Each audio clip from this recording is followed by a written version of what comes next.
The populist-led California governor recall effort has been officially triggered as Caitlyn Jenner embraces populism. In this video, we're going to take a look at what to expect now that the required 1.5 million signatures have been surpassed, how pundits are already saying that the California GOP is going to surge as a result, and how Caitlyn Jenner is embracing the new populism as she challenges Governor Newsom. You're not going to want to miss this. Greetings, everyone. Dr. Steve here with you. Wonderful to be with you. As always, we're here to give you each and every single day conservative hope in the midst of these turbulent and trying times, helping to think better so you can feel better and provide for you a patriot path to freedom. So if you haven't already done so, you know what to do. Make sure to smack that bell and subscribe button. Before we begin, if you're looking for an encouraging and very hopeful alternative to all the fake news nonsense that's being spewed out there on a daily basis from the leftist likes of CNN and MSNBC and the New York Times, you're going to find no better antidote than what's in the pages of my book, The Return of Christendom. Now, do not take my word for it. Just read through all the reviews on Amazon. There's over 260 of them, and you're going to find that this book cuts through all the cynicism and despair that we so often feel living in this crazy globalist world. In page after page, I give you all the data and statistics and indicators that show nothing less than a new conservative Christian majority emerging throughout the United States and indeed in Europe, and it's already transforming the world map into a more nationalist, populist, and traditionalist world. And if you click on that link below right now, we're offering it for a limited time at a 50% discount. That's right, you're getting half off, so do not wait. This is a limited time offer. Click on that link and get your book at a super discount today and arm yourself with the information you need to crush fake news once and for all. All right, gang, let's dive right in here. It's on, gang. It is on. Gruesome Newsom is officially facing a recall vote. The organized effort to recall California Governor Gavin Newsom has indeed received the necessary number of verified signatures to trigger a recall election later this year. The California Secretary of State announced on Monday that the threshold of 1.5 million verified signatures has indeed been met, and that a recall election will be scheduled to put the future of Newsom on a ballot. So here's what happens next. Over the next 30 business days, so that means a time period between April 26th and June 8th, Californians who signed the petition can ask their local elections officials to remove their names from the recall petition.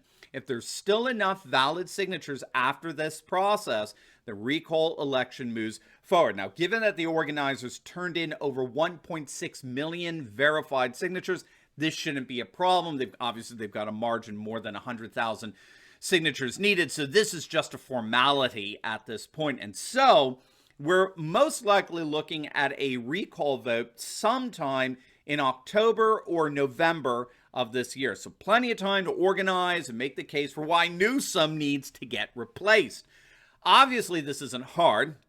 It's what's given the recall effort its momentum over the last several months. And really at the heart of the recall is the manner in which Newsom repeatedly violated his own COVID-19 restrictions, which were some of the harshest in the nation. Originally, Newsom was humiliated when he was caught attending a birthday party for one of his colleagues in a restaurant that violated his own COVID-19 restrictions. Pictures of the event clearly show Newsom participating in a party that was held indoors without masks and far beyond the gathering limit of 3 households together at a single time. Needless to say, it was and continues to be a political disaster. But if you could believe it, Newsom was caught doing more or less the same thing a few months later. He posted a video to his TikTok account with celebrity George Lopez where the pair were shown inside a restaurant. And you guessed it, it's inside a restaurant that's in an area of California that did not allow indoor dining in accordance with Newsom's own orders.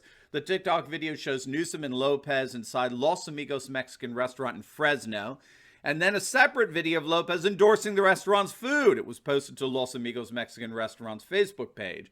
But of course, Newsom had ordered all restaurants in the Fresno County area to stop all indoor dining. Now, Newsom's spokesman, speaking to Fox News, did say that the governor did not dine inside the restaurant. He was instead simply visiting the restaurant to meet the restaurant's owners who are receiving a relief grant. But given what Newsom did a few months back at that birthday party, again, this is what you get. The damage was already done. The optics were horrible. And almost immediately, users on TikTok started calling him a total hypocrite and calling for Newsom's recall, which is now officially a done deal, at least in terms of it going on a ballot. But it goes way beyond just the rules for thee, not for me hypocrisy. Recall organizers have cited the mass exodus of residents from California that's only exacerbated under Newsom's tenure. According to the U.S. Census, every year for the past 15 years, an average number of 100,000 Californians leave the state as over against those who move in. And as many of you know, that's got consequences, right? California, for the first time ever, has actually lost a House seat due to its rampant depopulation. We'll be doing another video on that later on today, how blue states are demographically collapsing as we speak. So California has just continued to erode under the Newsom administration. He's also given generous welfare handouts to illegal immigrants. So, there's all kinds of gripes with him that are animating this kind of effort at recall. Now, in terms of the political fallout from all this, the LA Times has actually a rather interesting piece that suggests that win or lose, California's GOP should get a massive bump as a result of this recall effort. When all is said and done, California is truly a mess. It's widely recognized as such. Its public education system in particular is widely unpopular among California citizens. One survey from UCLA found that 3/4 of Los Angeles County parents with public school children believe that their kids have been, quote, substantially hurt by stay-at-home Zoom classes. If the Republican Party shows itself to be a party of real, genuine, innovative solutions to real problems in California, that's going to resonate with upwards of 3/4 of California residents. No question. The Democrat monopoly over the state has caused it to begin to very noticeably rot in a number of areas of life, and a revitalized GOP can provide the way out from all of that, and that should entice more voters to defect over to the Republican Party than we've seen in quite some time in California. But perhaps the major key to victory here is one that the LA Times seems totally oblivious to, and that, of course, is because they're part of the problem rather than the solution. The major key to victory that I would say for the GOP is to rebrand itself as the party of the new populism that's sweeping the nation and indeed the world. The party that stands up for the people as over against an aloof and arrogant and hypocritical political class. And it looks like we're seeing precisely that. We're seeing at least one Republican candidate who's already tapping into a thoroughly populist rhetoric that threatens to transform California politics for the indefinite future. But before we get into that, what do you think of this cool shirt, huh? Is this not awesome or what? Well, we got plenty more where this came from. If you click on the link below, you can check out our awesome merch that celebrates the worldwide patriot movement that's rising up all over the globe. Summer's just around the corner, and what can be better than sporting this awesome t-shirt apparel that identifies us as unified patriots? We've got all kinds of pro-Trump gear. We've got Patriot iPhone cases. We got George Orwell 1984 quotes. We got anti-big tech tyrant shirts, you name it. And we can together wear our shirts with pride, reminding people everywhere that our freedom is not for sale. So make sure to click on that link below and find some super awesome swag for yourself, for your friends, for your loved ones, especially this summer. And let's wear together a sign for all the world to see that the worldwide patriot movement is stronger than ever. All right, so gang, I'm sure you're all heard by now that Caitlyn Jenner has announced her candidacy for governor on the GOP ticket. Jenner, of course, was perhaps the most prominent transgendered personality to emerge several years back, formerly the Olympian Bruce Jenner. But Jenner shocked leftist liberals in our mainstream Marxist media by stating that she was a constitutional conservative. She was a proud Republican. She supported Trump, at least originally. So, of course, almost immediately, the leftist activist disguised as journalist had to start taking her down once she announced her candidacy. I mean, look at this garbage from NBC News. Caitlyn Jenner, gubernatorial run in California, is a loser for trans people in the state. Or this pathetic excuse of an article from Esquire. Caitlyn Jenner's campaign provides cover for the GOP's hateful anti-trans legislation.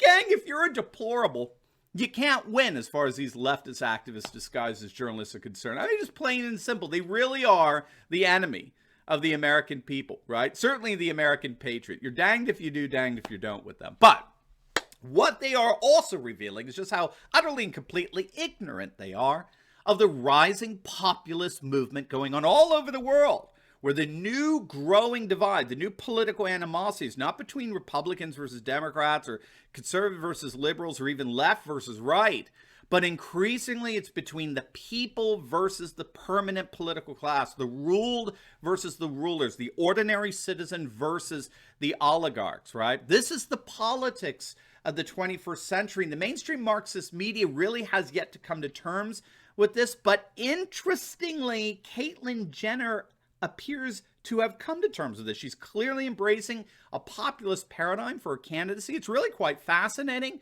Not only is she working with former Trump campaign manager Brad Parscale, but take a look at some of these tweets.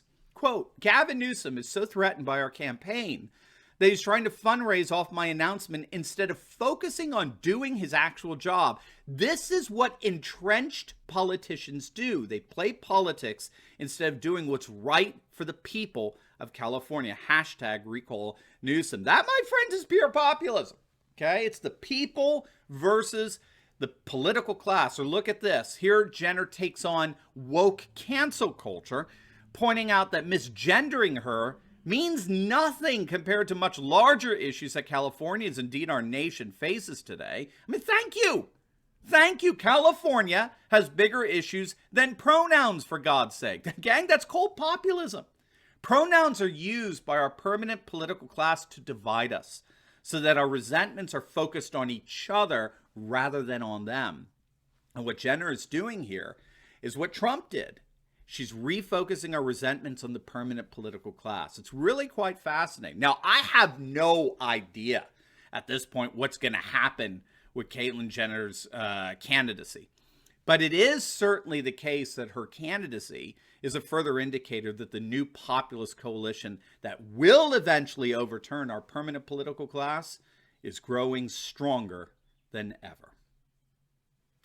Now, before you go, make sure to like this video, comment down below, and subscribe to my channel. Definitely click on that link below and check out some of our awesome merch. And you definitely want to check out my latest video I just uploaded on how Hollywood is literally imploding as last weekend's woke Oscars suffered their worst ratings of all time. You are not going to want to miss it. So make sure to click on the link, and I'll see you over there.